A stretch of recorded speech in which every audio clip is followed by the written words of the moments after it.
Muy buenas a todos, ¿qué tal? Bueno, vamos a grabar este vídeo porque estamos aquí en clase, que se me han quedado algunos alumnos así pros, ¿vale? No vamos a decir quién porque no van a querer que lo sepáis, porque son muy tímidos. Pero este vídeo, esto lo hacemos porque voy a explicar al final lo de los virus. Y lo vamos a dejar grabado para que cada uno ya lo vea cuando más le convenga, ¿vale? Entonces, lo primero que quería hacer era deciros dónde está la información en la web para que podáis consultarlo, ¿vale? Y a vosotros que estáis aquí conmigo también. Mirad, en la página web, en la parte de microbiología, hay unos apuntes. Pues es que me he dado cuenta de que en el libro este contenido no aparece o yo no lo he encontrado, ¿vale? Entonces, en el libro de antes sí aparecía y ahora no. Y por tanto, los apuntes van a estar aquí puestos, ¿vale? Entonces, dentro de estos apuntes, que son de microbiología, pues vamos a ir a la parte de virus, que está después de las bacterias, pues hay un apartado que está aquí, ¿vale? Que es de los virus. Yo lo que he hecho ha sido ampliarlo aquí para que ahora cuando vaya explicando, pues tenerlo más a mano. Mira, si me voy ahora a la página donde está, pues sería la página... aquí, en la página 10, ¿vale? Bueno, pues vamos a dar este contenido que, como os decía, es el que nos ha faltado por dar con esto de que el bloque de microbiología pues ha cambiado un poco. Y el tema de los virus, la verdad que es un tema interesante, que al final pues habla... Tampoco es muy complicado porque es como saber un poco lo básico de cómo funcionan los virus, cómo son y qué problemas nos pueden acarrear. Y vamos a empezar primero por el concepto de virus. Lo que me parece súper importante a tener en cuenta es que los virus son formas acelulares, ¿vale? Eso significa que no son seres vivos, porque no están formados por células. Los seres vivos todos están formados por células, que es la unidad mínima de vida. Y sin embargo los virus no. Entonces eso hace que los virus no puedan realizar las funciones vitales y que se llaman parásitos obligados, porque necesitan colonizar una célula, utilizar su maquinaria para poder reproducirse, nutrirse, etc. Entonces vamos a ver, según esto, de qué están formados, cómo son. Mirad, los virus van a estar formados principalmente por los siguientes componentes. Por un lado, material genético. El material genético va a poder ser ADN o ARN, ¿vale? Pero nunca vamos a encontrar los dos tipos de material genético de ácidos nucleicos en el virus, sino que una cosa o la otra. Lo que sí vamos a tener distintas maneras. ADN monocatenario, bicatenario, ARN monocatenario, bicatenario, y vamos a ver luego distintos ejemplos de virus relacionándolos con el tipo de ADN, o sea, de material genético que contienen. Luego, rodeando este material genético, va a haber una cápsula proteica, y esta cápsula va a estar formada por unas proteínas que se llaman capsómeros, ¿vale? Que luego lo veremos. Y a veces los virus también están formados por otra envuelta, que es una envuelta membranosa. Y esto les confiere también unas características que les favorecen a la hora de colonizar a las células, porque las células van a tener también su envoltura membranosa y eso, al parecerse, pues van a poder adherirse muchísimo mejor. Entonces, al final, lo que van a querer los virus es entrar en las células para que las células les hagan el trabajo, ¿vale? Bien, a ver, entonces, estructura y característica de los virus, ¿vale? Que lo tenemos aquí. A ver, los virus, como os decía, están formados por la cápsida, por el ácido nucleico y por la envoltura membranosa. Las cápsidas las vamos a tener de distintas formas y en función de la forma de la cápsida podemos clasificar a los virus, porque los virus los clasificamos por su cápsida, también los podemos clasificar por el tipo de organismos al que infectan. También podemos clasificarlos por el ácido nucleico que contienen, ¿vale? Entonces, hay varias maneras. Si los vemos según la cápsida que tienen, pues esta va a estar formada por unas subunidades, como os decía antes, proteicas, que se llaman capsómeros. Y estos capsómeros se pueden organizar estructuralmente de distintas formas. Y tenemos aquí esas formas. Si os fijáis, pues los virus aquí veis que los podemos tener pues muy variopintos. Vamos a tener virus más redonditos, con espículas, otros que van a tener una envoltura, otros que tienen forma como si fuesen de bicho, ¿vale? Otros que son más simples, otros que son alargados. Bueno, pues vamos a ver estas envolturas, cómo se llaman. Primero, los que son de aspecto esférico se llaman icosaédricos, ¿vale? Entonces hay virus icosaédricos y mira, un ejemplo así, porque habría que aprenderse algunos ejemplillos, ¿vale? No muchos, pero los que más se os queden. Pues en este caso, el virus de la polio, que no sé si conocéis esa enfermedad, la poliomielitis, que se erradicó hace poco tiempo, relativamente poco tiempo, gracias a las vacunas. Y la polio me parece de las enfermedades que en el momento en el que existió, cuando todavía no se sabía bien cómo se transmitía, de las que si me llega a tocar a mí siendo madre, estaría muerta de miedo, porque lo que hacía era producir una parálisis en las extremidades inferiores. Entonces, además, esto ya se vio después, se contagiaba vía aérea. Entonces, la comunicación entre las personas era muchísimo más fácil, por ejemplo, que si es vía fluidos, sanguínea, por ejemplo. Total, que había muchas personas que antiguamente, yo me acuerdo de ser pequeña y ver personas así, llevaban unos hierros en las piernas, porque al final se deformaban las extremidades por perder esa movilidad y esa capacidad de poder tener la musculatura bien, ¿no? Entonces, gracias a la vacunación, pues se consiguió erradicar la enfermedad. Entonces, para que tengamos en cuenta la suerte que tenemos de haber vivido en estos tiempos, ¿vale? Luego tenemos otro tipo de virus que son los helicoidales o cilíndricos. Estos son los que tienen esta forma de tubo. Aquí destacaría el virus del tabaco, ¿vale?, que produce problemas en las plantas, y el virus de la rabia, ¿vale?, que es un virus muy grave que afecta al sistema nervioso, ataca las neuronas y que lo transmiten animales que están infectados con este virus.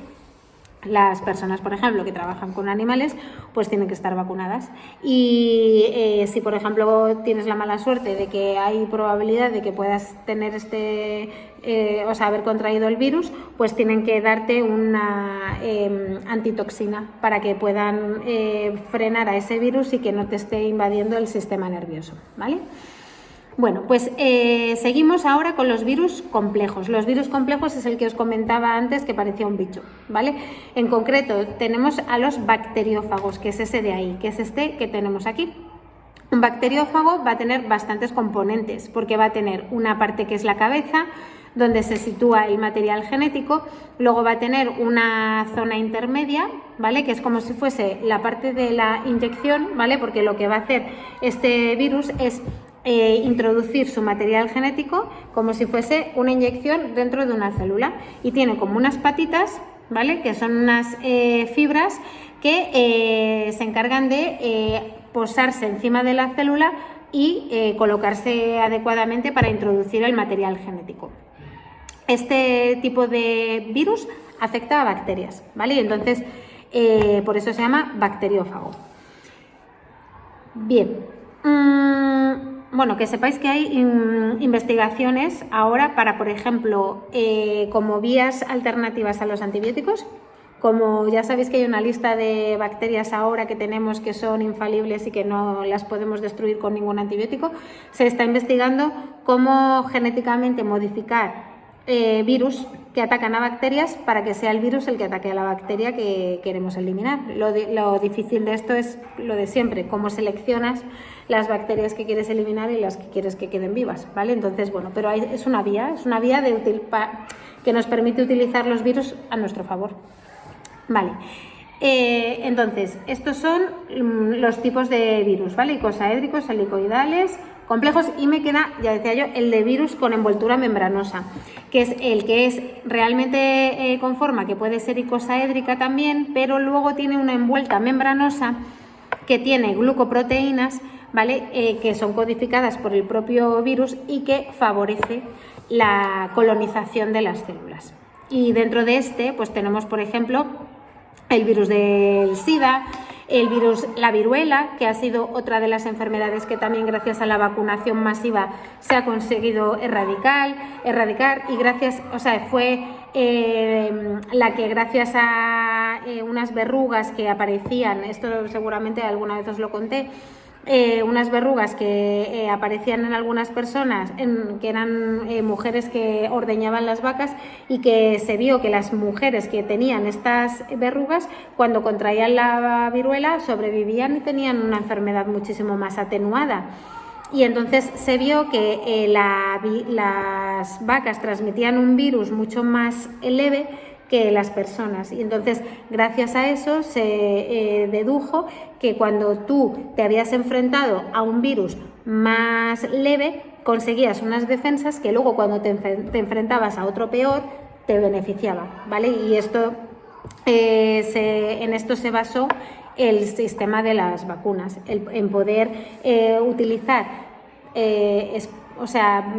fluidos de esas bacterias para hacer vacunas, para inocularlas en las... Y esto fue una expedición que se hizo en barco, que se llevaron niños de Isabel Zendal, que fue la enfermera que cuidó de esos niños, y entonces esos niños, que yo flipo, que eran huérfanos, se les metió en un barco y se les llevó océano a través al otro lado del mundo para poder llevar la vacuna a más sitios que no solo fueran a Europa. Y entonces esos niños eran los portadores de las verruguitas, que después cuando llegaban allí, a partir de esas verrugas, les cogían una muestra y se la inoculaban a la gente. O sea, así todo a lo bestia, ¿vale? Entonces pienso en esos niños huérfanos y digo, madre mía, o sea, qué cosas se hacían antes sin bioética, ¿vale? Pero bueno, y esto salvó vidas.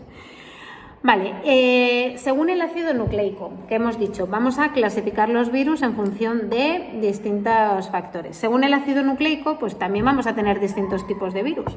Entonces, puede ser ARN monocatenario, bicatenario, etcétera. Y los vamos a tener de todo tipo, como os decía, ADN monocatenario, bicatenario, ARN bicatenario y monocatenario. Aquí, no, la verdad, no hace falta aprenderse según esto ejemplos, ¿vale? O sea, simplemente saber que existen de todos los tipos. Sí es verdad que hay uno, que ahora lo vamos a explicar, que es el virus del SIDA, que es especialmente, el VIH, que es especialmente... importante, ¿vale? Por cómo funciona y por las consecuencias que tiene en las personas, ¿no? Entonces, el virus del VIH es un virus que es icosaédrico con cápsula, ¿vale? O sea, con envoltura membranosa. Se trata de un virus que contiene una enzima que es la retrotranscriptasa, que esto ya lo habíamos visto. Y esta enzima es capaz de pasar el ARN monocatenario que tiene este virus a ADN bicatenario, ¿vale? Entonces, fijaros en esta imagen de aquí, que nos explica un poco pues cómo funciona este virus. El virus consigue adherirse a la membrana de la célula, ¿vale? Aquí consigue introducir su material genético, que en este caso veis que son hebras simples de ARN. Gracias a la retrotranscriptasa consigue hacer ADN y consigue hacer doble hebra, de forma que la hebra se puede insertar en el ADN de la célula en la que coloniza, que si os acordáis iba a por los glóbulos blancos, en concreto a los T4, que son los que amplifican y se encargan de avisar a otros glóbulos blancos, y por eso la respuesta inmunológica, una vez que destruye esos glóbulos, pues se ve muy afectada.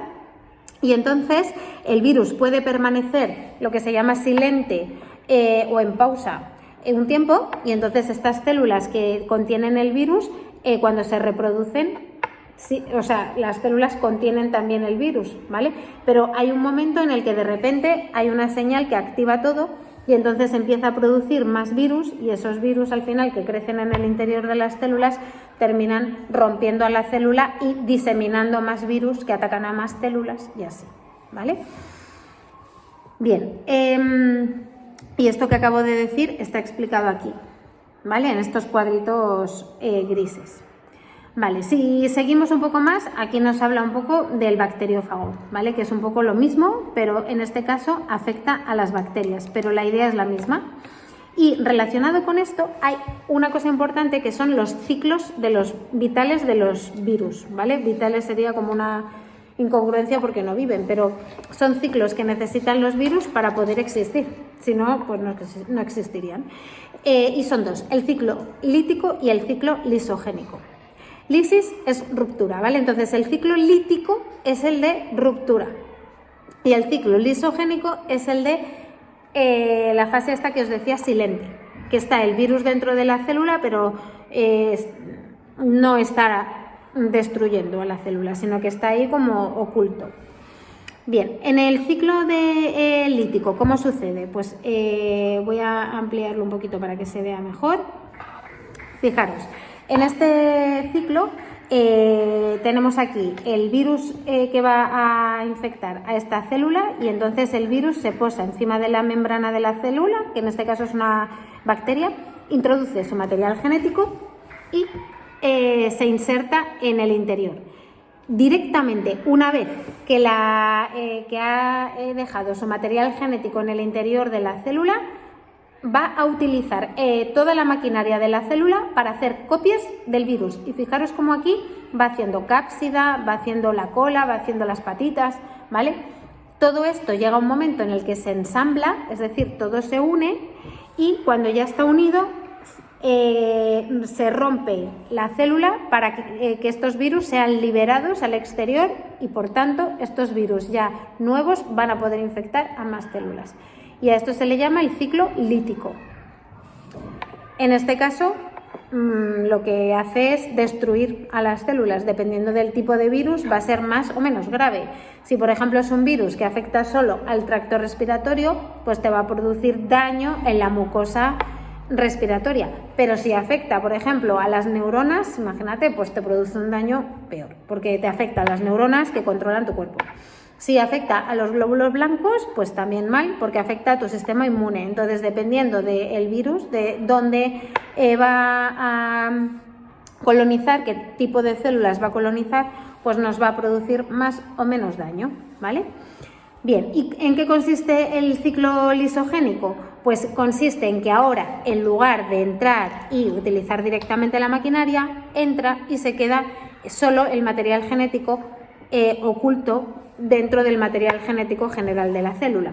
Entonces, a esta fase en la que el bacteriófago introduce su material genético se le llama profago, ¿vale? Entonces, cuando hablamos de profago, hablamos de un bacteriófago que ha introducido su material genético en una bacteria y que se ha quedado ya dentro de esa bacteria, pero está inactivo, ¿vale? O sea, está ahí, pero todavía no ha hecho nada.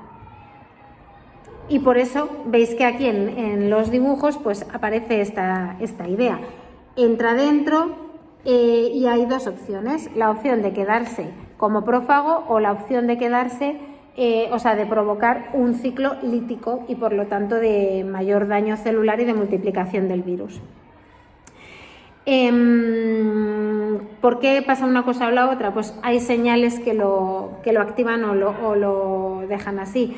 En el caso del virus del SIDA, si no me equivoco, hasta puede estar 10 años silente. Entonces, el problema de estar así es que tú, si no tienes información y cuidado, pues a lo mejor están tus células reproduciéndose con el virus y de repente tienes ya un mogollón de células que tenían el virus dentro y cuando se activa por una señal, pues tienes un montón de células fabricándote virus y una salida masiva, ¿vale? Entonces, por eso es importante que cuanto antes se hace un diagnóstico, mejor es el pronóstico de esa enfermedad y el tratamiento, ¿vale? Bien, y luego ya algunas variaciones de virus. A ver, cuando hay una palabra que antes no os he comentado, que es la palabra virión, ¿vale? Cuando hablamos de virión, que está por aquí arriba me parece, hablamos de un virus inactivo, es decir, un virus fuera de una célula. A eso se le llama virión. Aquí, ¿vale? Partículas víricas viriones, ¿vale?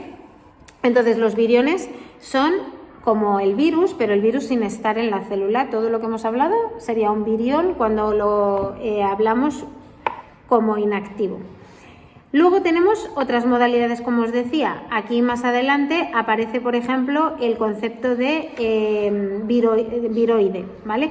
Los viroides, ¿vale?, que están aquí explicados, pues van a ser sencillos, van a tener son más sencillos que los virus, y en este caso suelen ser virus que afectan a plantas.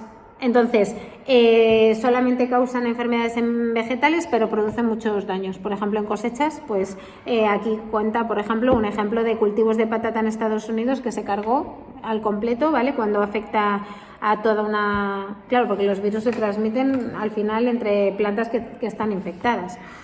Vale, y luego una que es pues de estas cosas que también han pasado a lo largo de la historia, que son los priones, que a lo mejor habéis oído hablar del mal de las vacas locas.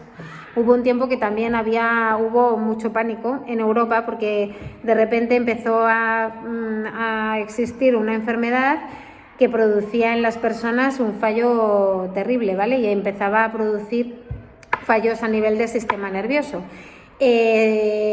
Y esto estaba transmitido por el consumo de carne. ¿Por qué la carne contaminada producía eso? Pues porque estos virus se llaman priones, y los priones son unas proteínas anómalas que tienen un plegamiento anómalo, ¿vale? Entonces, cuando estas proteínas entran en el cuerpo, sustituyen a las proteínas correctas, y entonces empiezan a acumularse en el interior de las neuronas y producen su destrucción.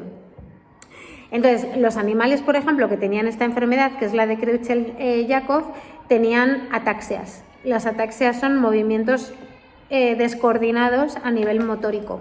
Y entonces se veía a las vacas haciendo aspavientos, ¿vale? Y a partir de entonces lo que se hizo fue poner una ley mucho más estricta a la hora de separar la carne del sistema nervioso, para que no hubiera contaminación en ningún momento de proteína, ¿vale?, con sistema nervioso. Porque claro, esto empezó en Reino Unido, y todos los países que habían importado carne de allí pues entraron en pánico, ¿vale? Es verdad que hay una cosa curiosa, que es que hay un tipo de enfermedad como esta que padecen algunas personas, que no viene producida por una ingesta de este tipo de priones, sino por una mutación propia. Y entonces, esta mutación hace que el plegamiento, o sea, que no está tanto en la cadena de aminoácidos como en el plegamiento anómalo de la proteína. Entonces, esta proteína no se pliega correctamente y por tanto no funciona bien, y todo lo que se va acumulando como si fuesen desechos en las neuronas y produce este tipo de enfermedades. Y nada, y luego ya tenemos aquí ejemplos de virus, ¿vale? O sea, cada uno que se aprenda, pues unos cuantos. No sé, por ejemplo, el virus, el VPH, el virus del papiloma humano, pues podría ser un ejemplo clásico, ¿vale?, de virus que puede producirnos pues el cáncer de cuello uterino. Luego también hay otro que es el herpes zóster, que nos puede producir también pues un herpes, no sé si lo conocéis, que es el virus que se llama de la culebrilla, que empieza a infectar nervios y entonces va recorriendo los nervios por el cuerpo, y se llama la culebrilla porque hay zonas que coloniza, que están como en la cintura, y entonces va recorriendo todo un nervio y va como cercándote, ¿no? Luego este virus también produce parálisis faciales, porque también afecta al nervio que está aquí en la cara. Todos lo tenemos, el virus, ¿vale? O sea, que no es que de repente viene y te infecta, sino que todos los que nos hemos vacunado, por ejemplo, de la varicela, que es el virus que produce la varicela, tenemos aquí la propensión, ¿vale? Pero no aparece normalmente. Pero bueno, es verdad que es como una de las cosas que yo ahora mismo conozco 3 personas que ya le han pasado de tener el herpes. Vale, más ejemplos clásicos, la gripe, ¿vale? El virus de la gripe, las gastroenteritis víricas, que también aparecen aquí, el virus del sarampión, que ha habido, por ejemplo, ahora un brote en Estados Unidos porque la gente no se ha vacunado, ya sea por creencias que no son ciertas o por falta de dinero, porque ya sabéis que en Estados Unidos pues hay que pagárselo todo. El tema, la rabia, que ya lo hemos comentado, la rubeola, el SIDA, bueno, pues ahí tenéis muchos ejemplos para aprenderos enfermedades de este tipo.